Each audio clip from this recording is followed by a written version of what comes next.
बिस्मिल्लाहिर्रहमानिर्रहीम। स्टूडेंट्स, आज हम चैप्टर 2 का लेक्चर नंबर 5 डिस्कस कर रहे हैं। लास्ट हमने 4 लेक्चर्स डिस्कस किए थे। उनमें अगर कोई किसी को प्रॉब्लम है तो वो मुझे एसएमएस पैनल पे पूछ सकता है, क्वेश्चन कर सकता है। साथ में काइंडली या स्क्रीनशॉट शेयर कर दिया करें या बता दिया करें किस टॉपिक, किस लाइन में क्या चीज का मसला है, क्या प्रॉब्लम है। तो बेटा आज हम लेक्चर अपना स्टार्ट कर रहे हैं, data organisation and data analysis. तो इसमें 2 टॉपिक है हमारे पास, ऑर्गेनाइजेशन के मुतालिक पहले, फिर डेटा को एनालाइज कैसे किया जाता है। हम ये जानते हैं कि जब भी बायोलॉजिकल मेथड को स्टार्ट किया जाता है, शुरू किया जाता है, तो उसमें कुछ चीजों का ख्याल रखना होता है। उनमें सबसे इम्पोर्टेंट चीज ये है कि डेटा को हमने कलेक्ट करना है सही तरीके से। ठीक है, data organisation, data analysis are important step in biological method. तो ये दोनों चीजें हैं, डेटा को ऑर्गेनाइज कैसे किया जाए और डेटा को किस तरह से एनालाइज किया जाए, ये बहुत इंपॉर्टेंट स्टेप्स हैं बायोलॉजिकल मेथड के। सबसे पहले इसमें हेडिंग हमारे पास आ जाती है डेफिनेशन इसकी, what is a data, data क्या होता है। तो data can be defined as the information such as names, date, values made from the observations and experiment.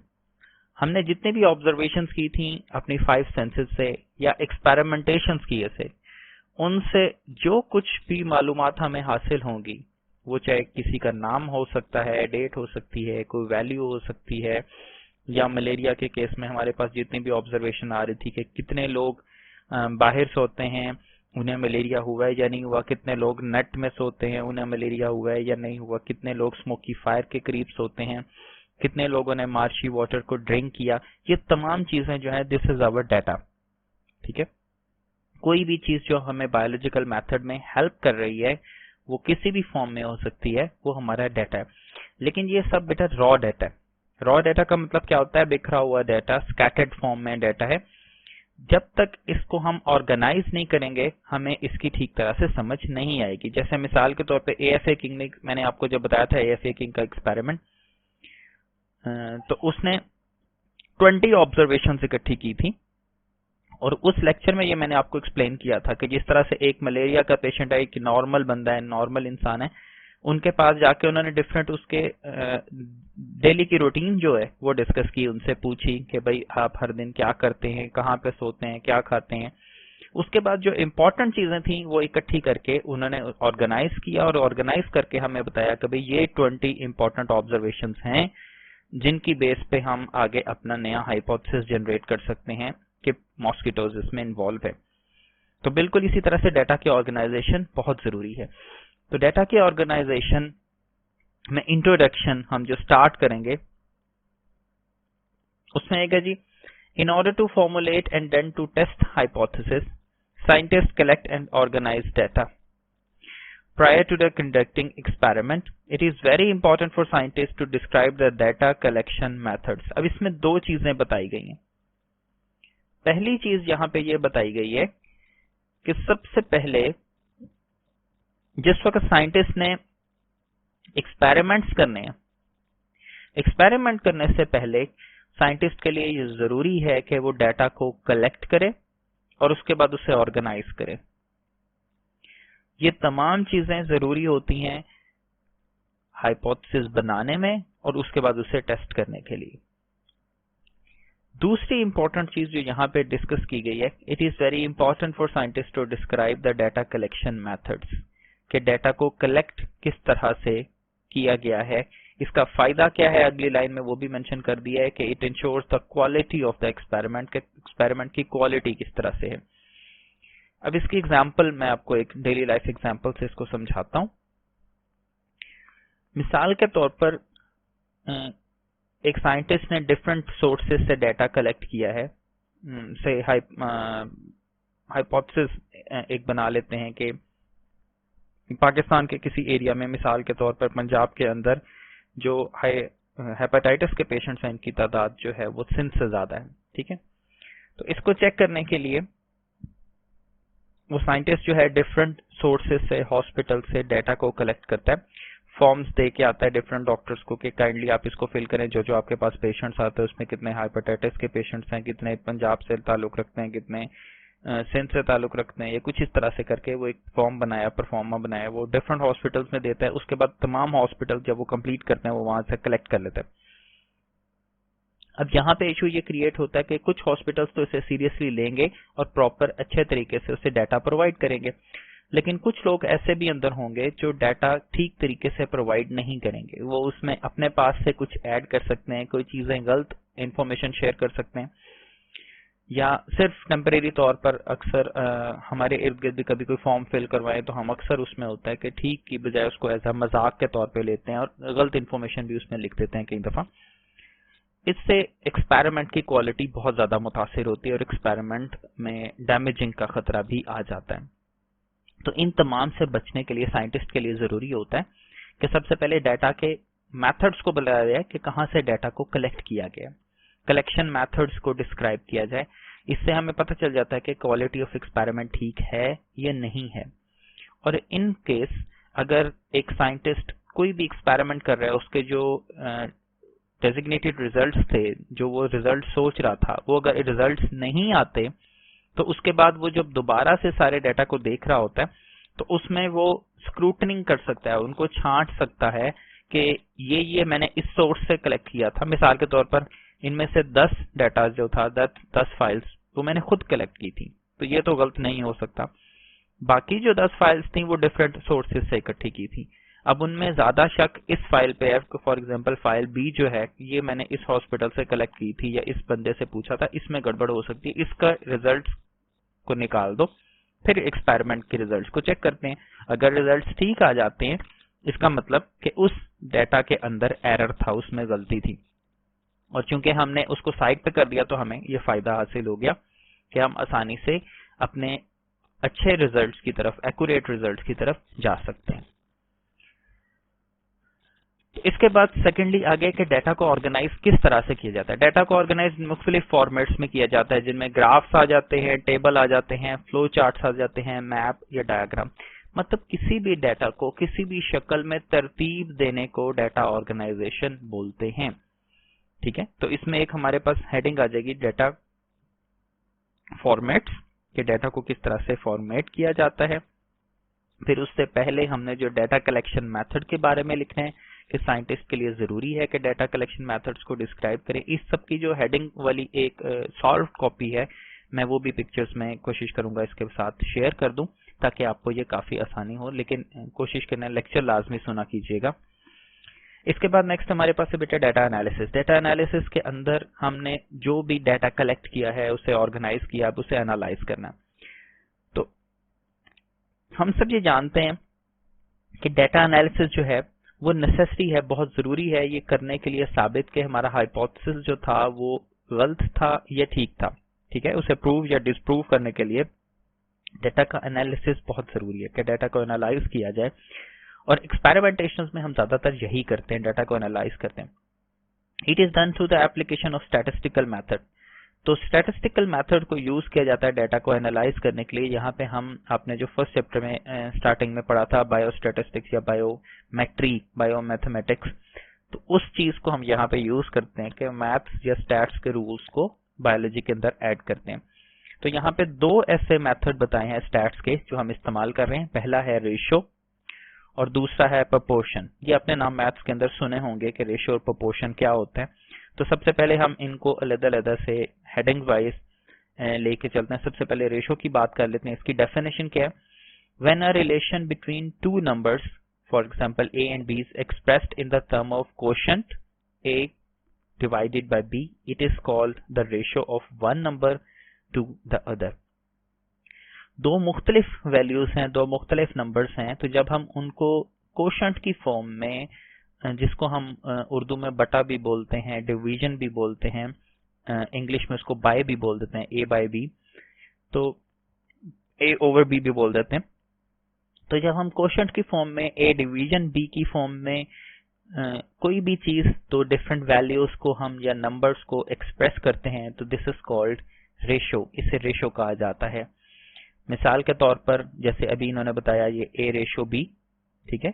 अब a रेशो b को हम a डिवाइडेड बाय b भी लिख सकते हैं। इसके लिए हम दो चीजें यूज करते हैं। रेशो को दो तरीकों से एक्सप्रेस किया जाता है। रेशो में भी express by putting division sign और colon mark between the two numbers. तो या तो डिवीजन साइन लगा दिया जाता है जैसे ये ऊपर लगाया हुआ है, हम इसको a डिवाइडेड बाय b भी लिख सकते हैं, ये सिंपल a स्लैश b भी लिख सकते हैं क्योंकि स्लैश का मतलब भी डिवीजन होता है। या इसको ऐसे लिख सकते हैं a और ये कोलन का साइन, दो डॉट्स और उसके बाद b। जैसे कि नीचे हम देखें तो यहाँ पे लिखा हुआ है this is a ratio a ratio b। ठीक है, a है, दो कोलन, उसके बाद b। तो रेशो को या डिवीजन साइन से हम शो करते हैं या कोलन मार्क से शो करते हैं।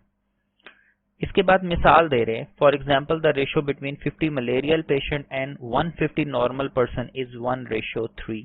तो ये रेशो दी है दो मुख्तलिफ। अच्छा, एक ध्यान रखना है, रेशो जब भी एक्सप्रेस करनी है ये दो डिफरेंट नंबर्स होंगे लेकिन इनका आपस में कोई लिंक होगा। जैसे मिसाल के तौर पर हम बात कर रहे हैं कि 150 नॉर्मल पर्सन है, उनमें से 50 जो हैं वो मलेरिया के पेशेंट्स हैं।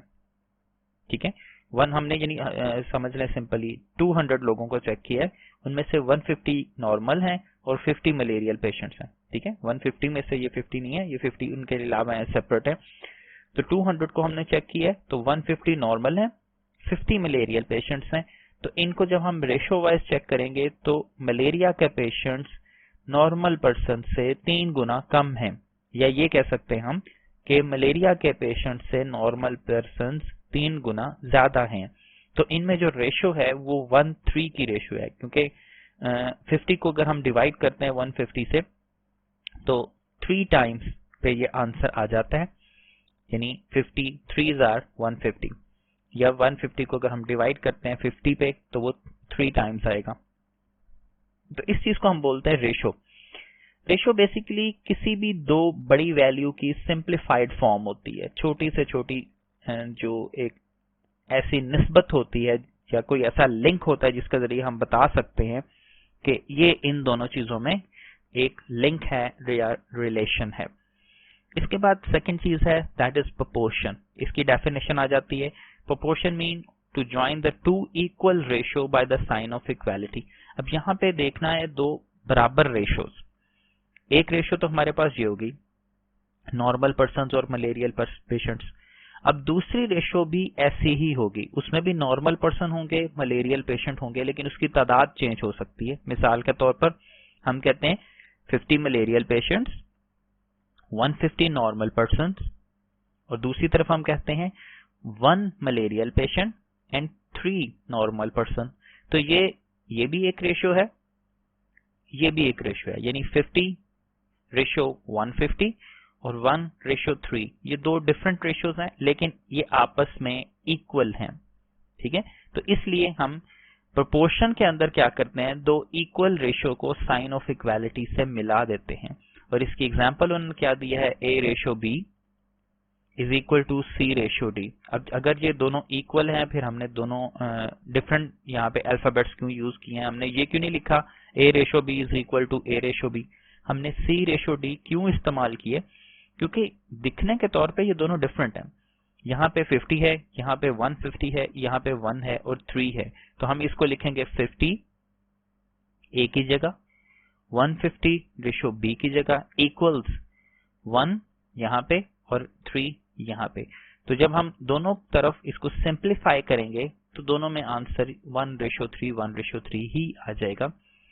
तो प्रोपोर्शन का और रेशो का फायदा क्या है, ये आगे एक एग्जांपल आ रही है, इसको हम कैलकुलेट करके देखते हैं। यहाँ पे उन्होंने वैसे लिख भी दिया है इसका बेनिफिट क्या होता है। तो जितनी भी ये रेशोज होती हैं इक्वल रेशोज, जिनको साइन ऑफ इक्वालिटी से हम आपस में कंबाइन करते हैं, तो इसे बोल देते हैं प्रोपोर्शन। दिस प्रोपोर्शन में also be express as a ratio b। Proportion में अब क्या करते हैं, कोलन 2 दफा लगा देते हैं। ठीक है, जिस तरह से हमने कोलन मार्क लगाया था रेशो के अंदर 1 दफा, प्रोपोर्शन में ये 2 दफा आ जाता है कोलन मार्क। तो a ratio b proportion c ratio d।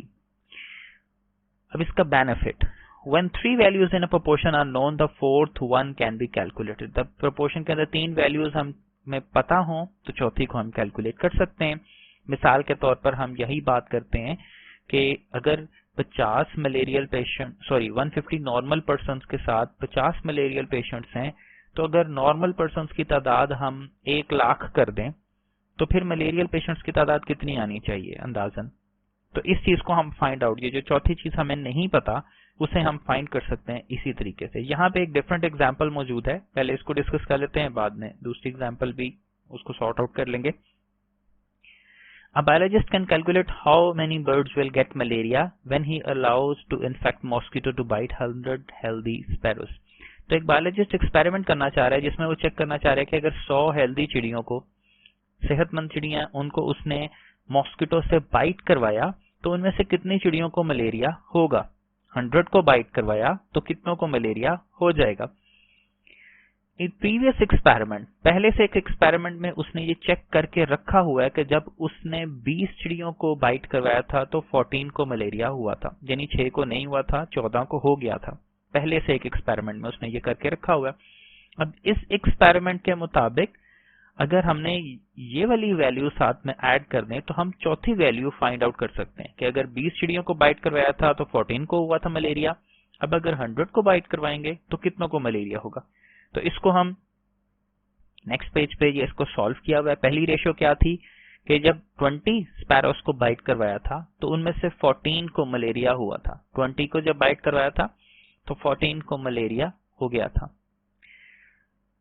तो सेकंड रेशो हमारे पास क्या है कि हम जब 100 को बाइट करवाएंगे तो कितनों को मलेरिया होगा। ठीक है, हाउ मेनी आउट ऑफ 100 में से कितनों को मलेरिया होगा। यहाँ पे x प्रोमिनेंट कर रहा है कि ये वैल्यू अननोन है, इसे हमने फाइंड करना है। तो प्रोपोर्शन को हम किस तरह से लिखेंगे, पहले पहली वाली रेशो 14:20, उसके बाद दूसरी वाली रेशो x:100। इसमें ये ध्यान रखना है अगर फर्स्ट में हम वो स्पैरोज लिख रहे हैं जो इन्फेक्ट हुई थी और सेकंड में वो स्पैरो लिख रहे हैं जो टोटल थी, तो दूसरी रेशो में भी ऐसे ही रखना है कि पहले अननोन इन्फेक्टेड और दूसरे नंबर पे हेल्दी। ये नहीं हमने करना कि यहाँ पे 100 पहले ले आएंगे, टोटल नंबर दोनों में बाद में रहेंगे और जिनको मलेरिया हो जाएगा वो दोनों में पहले रहेंगे। तो रेशो में ये ध्यान रखना होता है कि जब भी इसको सॉल्व आउट करना है तो इसमें एक तरह से इसको लेके चलें। इसके बाद जब आप मैथमेटिकली हम इसको क्रॉस मल्टीप्लिकेशन करेंगे, यहाँ पे हम इस तरह से भी कर सकते हैं, 14 डिवाइडेड बाय 20 कर दें, equal sign x divided by 100, x को यहाँ पे रखेंगे, 100 दूसरी साइड पे चला जाएगा, मल्टीप्लाई हो जाएगा। ठीक है, ये देखें x बाय 100, 14 डिवाइडेड बाय 20, 100 को हम यहाँ पे ले जाएंगे तो ये मल्टीप्लाई इसके साथ हो जाएगा और 20 को हम x के साथ लेंगे, यानी हम क्रॉस मल्टीप्लिकेशन कर रहे हैं, 20x और यहाँ पे 14 इंटू 100। तो 20 को भी जब हम इधर लेके जाएंगे तो 20 जाके डिवाइड हो जाएगा। तो इसको हम आसानी से सॉर्ट आउट कर सकते हैं। 2 के साथ जो एक 0 है, 100 के साथ एक 0 है, ये दोनों 0 आपस में कैंसिल हो गए। नीचे 2 है, ऊपर 10 रह जाएगा। 2 को 10 से काटेंगे, ऊपर 5 आ जाएगा। 5 को हम जब 14 से मल्टीप्लाई करेंगे तो ये आंसर आ जाएगा 70। एक इसका और सॉल्यूशन, मतलब इसी को इस तरीके से हम कर सकते हैं कि 100 को जब 14 से मल्टीप्लाई करेंगे तो 1400 आ जाएगा। 1400 में एक 0 को 2 से काट देंगे, ऊपर रह जाएगा 140, नीचे रह जाएगा 2। 2 को 140 से जब डिडक्ट करेंगे तो 70 हमारे पास आंसर आएगा। तो it means that 70 out of 100 sparrows get malaria.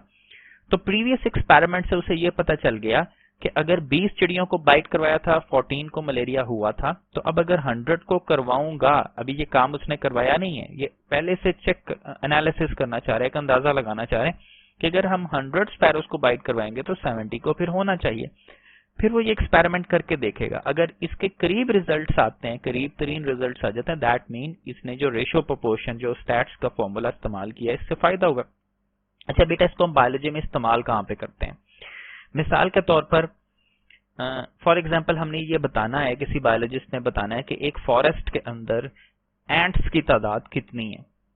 ठीक है, अब दिस इज इम्पॉसिबल। एक बायोलॉजिस्ट या एक बंदा, बेशक अपने साथ 1000 बंदे भी लगा ले, वो एक जंगल के अंदर जो 100 किलोमीटर पे फैला है उसमें तमाम चोटियों की तादाद नहीं बता सकता।